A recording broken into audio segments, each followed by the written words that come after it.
Well, it's a big weekend, not only in Rome, where England are in action, of course. We've got some cracking racing to look forward to in front of the ITV cameras this weekend, Jason Weaver. As always, you're going to join us to look ahead to those. And it is, of course, the first time this season we get the battle of the generations, the classic generation taking on their elders. We'll look at the race a little later, Jason, but it's a disappointing turnout, isn't it? A cracking turnout. £15 million in prize money won between them, but sadly only the four going to post. Yeah, it is disappointing. A couple for the older division and 2 3-year-olds. One of those 3-year-olds being El Drama, who's the absolute rag of the field, if you like, and looks to have an absolute mountain to climb, but is going to canter around and collect a decent amount of prize money just for the initial outing. The saddest thing about that is we keep getting it hammered into us about, the appalling levels of prize money. And then we have the prize money and then we don't have the runners. I mean, it notoriously can throw up smallish fields, the Eclipse.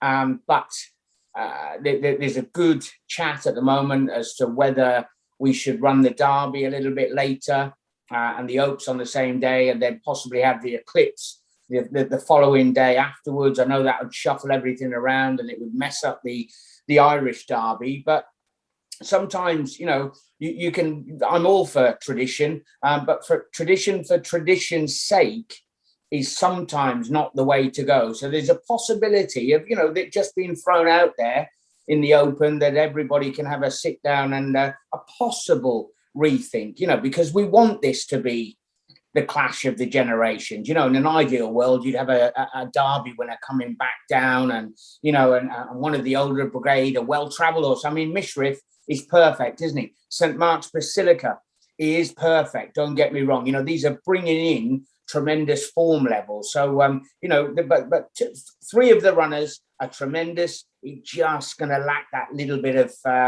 race riding, if you like. And the prize money argument, it doesn't really carry much weight, like you say, because the fourth horse will get 32,000 here. So, the prize money doesn't really have much of an argument. You kind of lack sympathy with connections then when they're not throwing them in for these races. Yeah.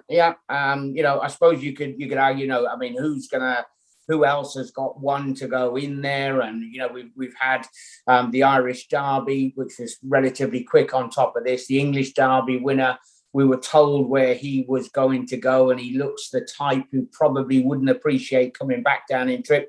So there are all these things to throw into the mix. But, tactics are going to play a massive part. A Dave, who's been a bit of a flat track bully when he's gone out to Australia, he looks as if he's the only pace, I suppose from a tactics point of view, it's going to have us thinking about it. We just wanted to see a little bit more, don't we? And it's like that old argument regarding Cheltenham having an extra day. Do you want to see 4, 5, 6, 7 runner fields going to post at Cheltenham? No, you don't. People want them, between 15 and 20 runners hurtling around there. And that's another argument. It's going to rumble, isn't it? The Cheltenham's 5th day. Well, let's get stuck into Saturday's action then. We're over the flying 5 furlongs in the opener, the Coral Charge. And obviously the market points towards the way of Arecibo, who's a really good second in the King's Stand Stakes. I mean, that race was run at a ridiculous clip and set up to suit. I'm not sure he's going to get it all his own way here this time. There's a few stepping up from handicaps as well. There's a recent impressive course and distance winner at Tarlis Bay. It's a cracking start.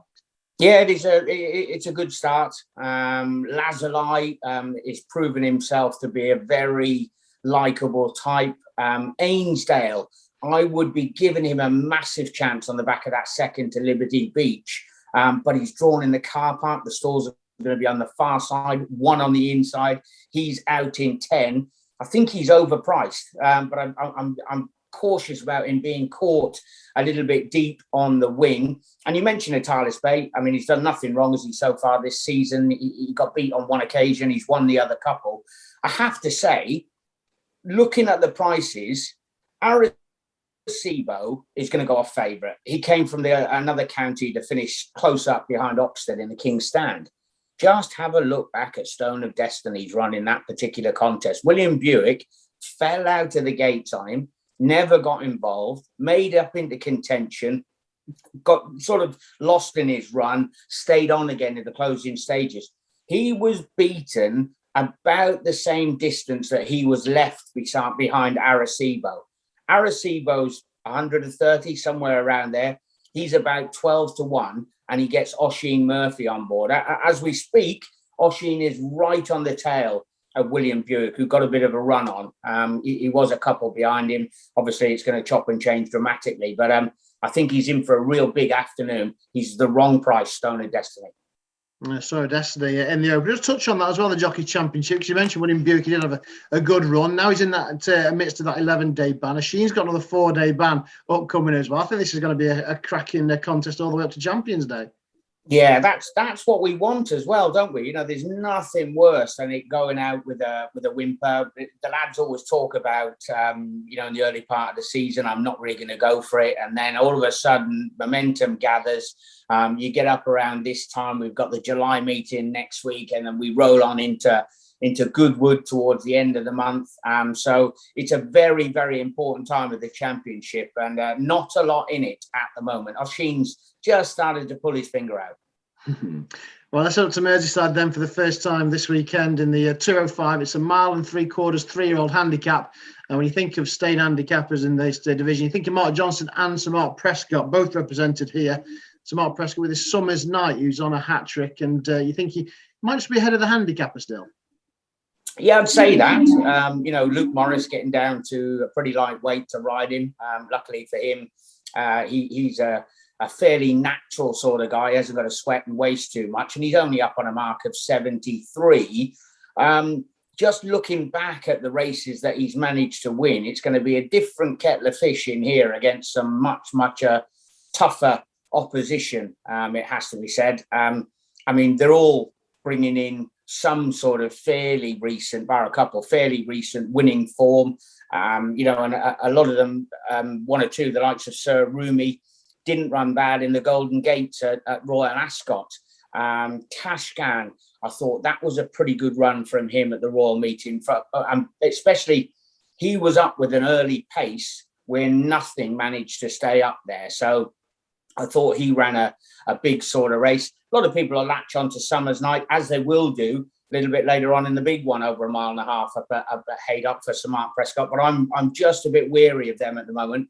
Have to say, Dushan has not been fully extended as yet. If you would have a look back at his win at Musselburgh last time, they turned it into a bit of a sprint, and he's a stayer.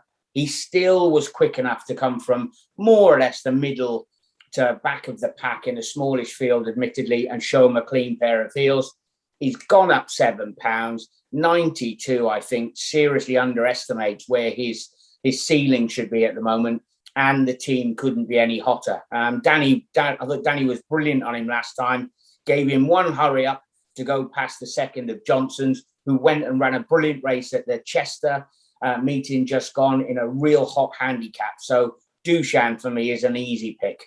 Yeah, he was impressive at Musselburgh. And I think £7 rise underestimates his superiority as well. You mentioned Tashkan. If the rains come, he could be interesting at Haydock. There are storms forecast in the area. Right, back to Sandown. Then Jason, this Mile Coral Challenge. It could be a big weekend for Adam Farragher. I'm not quite sure how you say it. Yet to have a winner on these shows, but he's picked up a couple of big rides for William Haggis, including last year's winner Montathan. Yep, he's had a little bit of time in the wilderness. Sometimes happens, doesn't it, with apprentices? And now he's back on track. So obviously getting a good few opportunities. He actually rides a little bit later on the card, doesn't he, in listed company where he's unable to claim. So it's a big opportunity. Obviously, Jim Crowley as well, having a bit of time off because of the suspension for Mohafeth, wasn't it, at the Royal Meeting? So, a few opportunities out there. You've got Dane O'Neill, who actually likes or as you would imagine now, he gets the pick. So Maidani, he's actually gone for of Mark Johnson's. 5 of these ran in the Hunt Cup. And you're sort of picking between them to find out. So I was going back through, watching them time and time again. Trey Fleurs for Mick Shannon had an absolutely shocking run through. He's drawn in 28. He was on the right part of the track, but he was all dressed up with nowhere to go. Prior to that, he looked really good over course and distance. People say, oh, well, he's already won recently. Surely he's gone up in the handicap. At one point, he was rated well up over triple digits. He was trained in France originally. Then he went to Ireland. Ground conditions, I think they all come alike to him. He's got form on all sorts of different ground. He's one of 5 that are backing up fairly quickly. Who do they call for him? Oisin Murphy. He's going to make hay this weekend. Yeah, he caught my as well, Trey, for that course and distance when it wasn't a bad one at Ascot at all. So, yeah, interesting for Mick Shannon, Oisin Murphy, Trey Fleur there. Back off to Haydock then for the Lancashire Oaks here. And Alpinista, also be a short price favourite. I think she's gettable here for me. She's priced upon that second to love in the Yorkshire Oaks, where I thought she may have picked up the pieces. And the form of her win at Goodwood hasn't quite worked out. Look, I'm a big fan of Mystery Angel. I know 3 odds haven't got a good record in this race, but what an absolute star she has been, both as a juvenile and this season. Yeah, I mean, if you look at the form from Doncaster, Alpinista, Maccawi, that all ties in. Tribal Craft is off the back of a career best last time. He did us a favour up at York. Best juvenile form in the contest without any question whatsoever is Dubai Fountain. But she hasn't been able to reproduce so far this season, bar that early win at Chester. Laloon is off the back of a career best last time over the course and distance. Cabaletta is solid, but she looks a little bit one-paced. And you then have to flip a coin. And the reason I go along with you, Mystery Angel, it has been a remarkable year for George Bowie as far as the juveniles are concerned. But this filly has been a real flag bearer for the team. And just coming back down in grade, she can get a Group 2 win on the board. Now, brilliant for Ben Curtis after dislocating his shoulder that he's been given the go-ahead. It could have easily been a few months on the sidelines, but he managed to get it popped back in at hospital. He's been given all the ticks by Dr. Jerry Hill, so that's great. I would imagine that he'd be riding with some sort of strapping on, but he's in no pain whatsoever. So don't worry if you're backing Ben, he'll be absolutely fine. She gets the 3-year-old weight for age allowance. Look back at the Oaks. Only one filly was up in the van the whole way for the first 7, 8 it was that came up. All of them really held up. She was the only one who was right on the bunny the whole way around. I think you've got to upgrade the performance. Yeah, no, she was a big price for shout on those odds, didn't she? She's the only one to, well, she didn't really go with Snowfall, but she managed to hold off the likes of Dubai Fountain in that contest. And yeah, I was really taken with it. So she'll do for me as well. We stick with the fillies then, go back to Sandown, Jason, for the distaff. This is a listed contest. You mentioned a little earlier, William Haggis and Adam Farage are teaming up. They've got this anti-bride. William Haggis looking for a hat-trick in this race, has got a couple. I kind of get the feeling this race, though, for years gone by, and similar this year, is for those horses on a bit of a retrieval mission, I think it's fair to say. And the statement's the likely market leader. I don't think she handled Epsom last time out, but she ran a fair race in the Guineas and was just chinned by fillies for the Coronation Stakes winner, alcohol-free at Newbury. Yeah, going all the way down through them, you keep looking and think Kestenna was beaten an absolute mile when we last saw her at the Royal Meeting. She's on the recovery. Lucid Dreamer, she needs to get back on track. She was a long way behind Alcohol Free on her return. I think she's better. And it's a stable that we do need to take a second look at the moment. You could have crossed them off a month ago. Roger Charlton's, nothing of his was running well at all. They were completely out of sorts. So I would argue that we haven't seen the best of Lucid Dreamer, but she was beaten miles last time and she's got it to do on official ratings. Seattle Rock will definitely be overlooked, has been in the deep end for a very, very long time. So it was nice to see her get her head back in front. Tony Hind, or Boney as he's affectionately known, is Ryan Moore's agent. So he could have ridden a whole host in here, and he quite easily could have ridden Seattle Rock, who he rode last time. They get off that. They switch on to Statement. She's at the top of the market for a reason. David Egan, I think he'd be kicking himself that, things didn't go to plan as far as Epsom was concerned. She's back on a more conventional track. She is top rated in the lineup. She gets Ryan Moore on board. Oh, how unlucky were they with Lone Eagle. He was home for all money, wasn't he, in the Irish Derby? I can't imagine. You wouldn't want to be a cat in their house, would you? Especially after that. Gee, oh my word. And I think Statement, look, she big drop in grade, isn't it? Listed company for her. As you said, she can get her career back on track. Yeah, I think that's a statement then unanimous in the distaff. Back up to Haydock for the final time then, and the very competitive Old Newton Cup. Mark Johnston had 3 of the last 8 winners of this race. Got a couple near the Trader, but he's probably got more fancy claims as Zabeel champion. He finished 3rd with a D back in 5th at Royal Ascot last time. Yeah, what an absolute belter. He's a wonderful old horse, isn't he? Zabeel champion. On numerous occasions, he keeps on winning. He's up at the top level. The handicapper absolutely knows where he is with him. And that probably comes into play with quite a few of these. You know, Alunac's not hiding anything. Pablo Escobar is shown that he is what he is. Valerian Steel has been going through the gears nicely, but has to prove as effective back on the turf. Longsider was with David Lanigan, 1 run for Sir Mark Prescott, wins on the all-weather, was slowly away, messed around at the gate, but he was in completely different company than what he's going to encounter here. If it comes up really testing, he could be a bit of a player because he looked a complete grinder. I mean, a real big, robust, galloping type, you know, just a good old-fashioned tractor, if you like. And he's definitely going to be better if it's much softer. Were we to get a non-runner, we'll get one of the reserves in down the bottom. Morisco put a line through his last run, better judged on the run at Thirsk. He ran okay. So he's won if they were to come out and he manages to get a run. But all the way through, I keep looking at these. Winner Clock. He was far too keen at Ascot last time. I mentioned about the Roger Charlton team.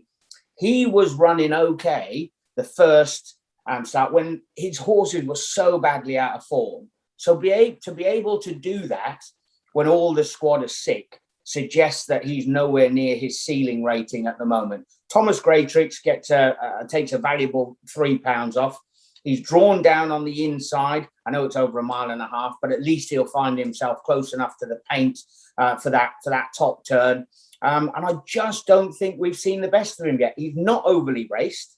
The yard are in much better form. I quite like him in here. The more I've watched the replays back, the more I'm interested to see how he gets on.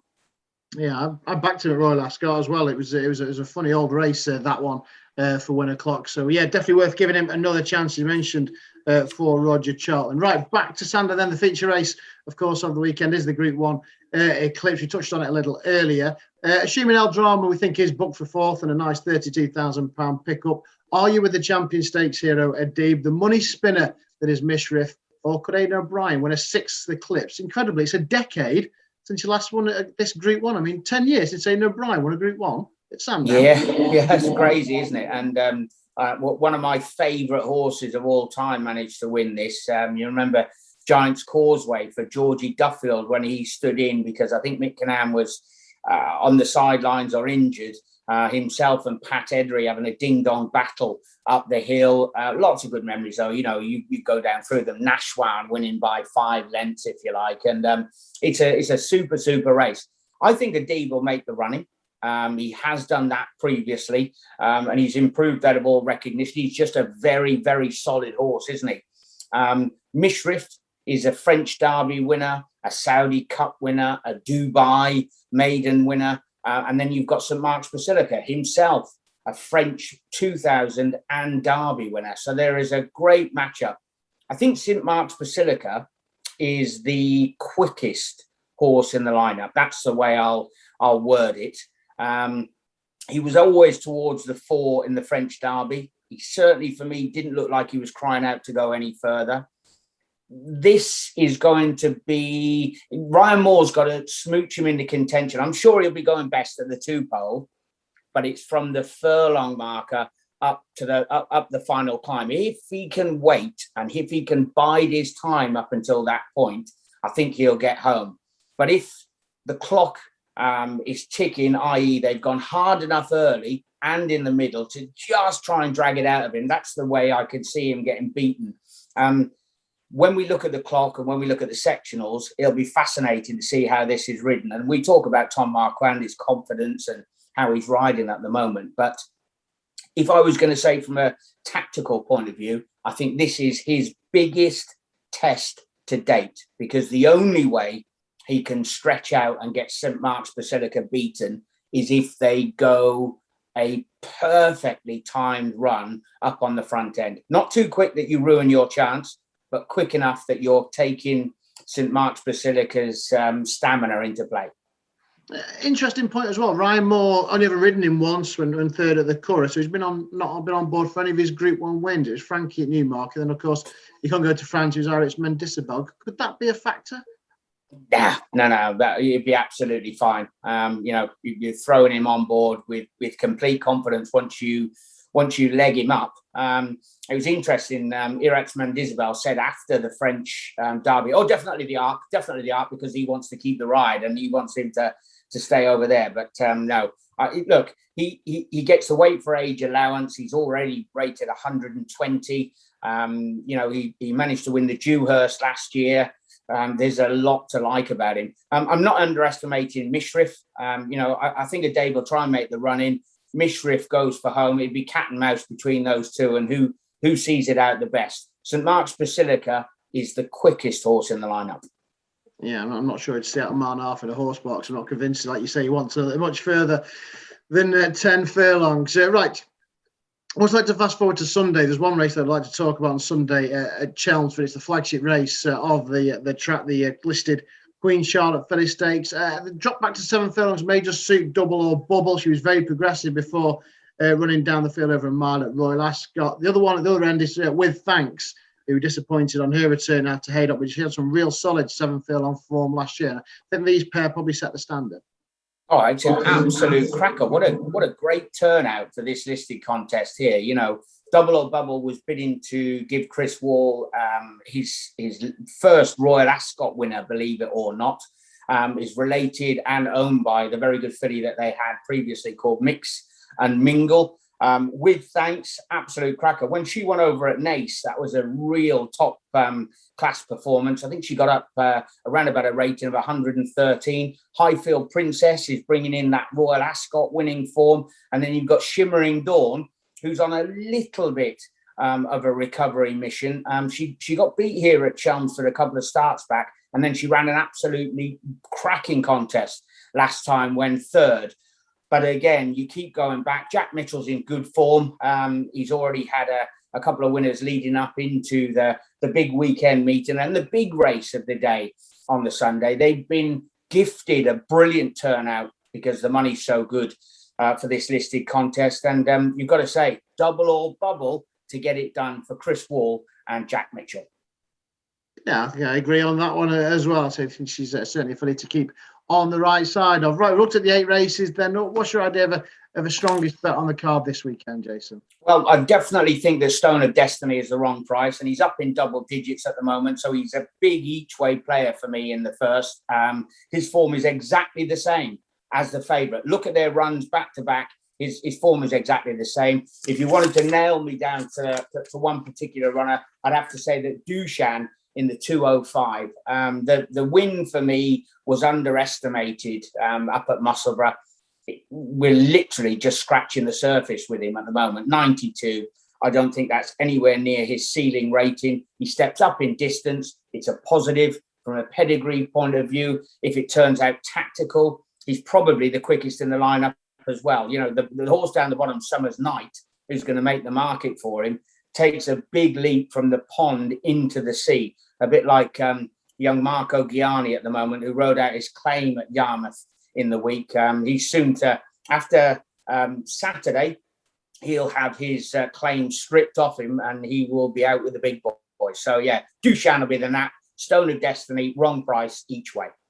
There we go then. So something to look forward to this weekend. But before I let you go, your boys performed with credit at the Euros, put up by Denmark last week. But come on, is it coming home? I've heard it so much. I'm getting messages on my phone. People ring up and say, hello, it's coming home, and put it down again. So what's all that about? Yeah, it's the fever has certainly started. It's brilliant. It's brilliant for the country at the moment because we've all had such a terrible time. So listen, can you imagine? They celebrated like they'd won when they managed to win the other day. But that was only the same as the penalties the other evening. If you looked at the boys who managed to beat France, they were celebrating like they'd won. So listen, it's a feel-good time for everybody, and roll on 8 o'clock. Yeah, looking forward to that then. That's Jason's thoughts on the Euros, but of course Duchamp, the one to follow this weekend. Thanks to Jason once again for joining us. We look ahead to the Newmarket July meeting and Super Saturday, as well as a bumper card that we'll digest for you next week. Whenever you're back in this weekend, as always, please gamble responsibly.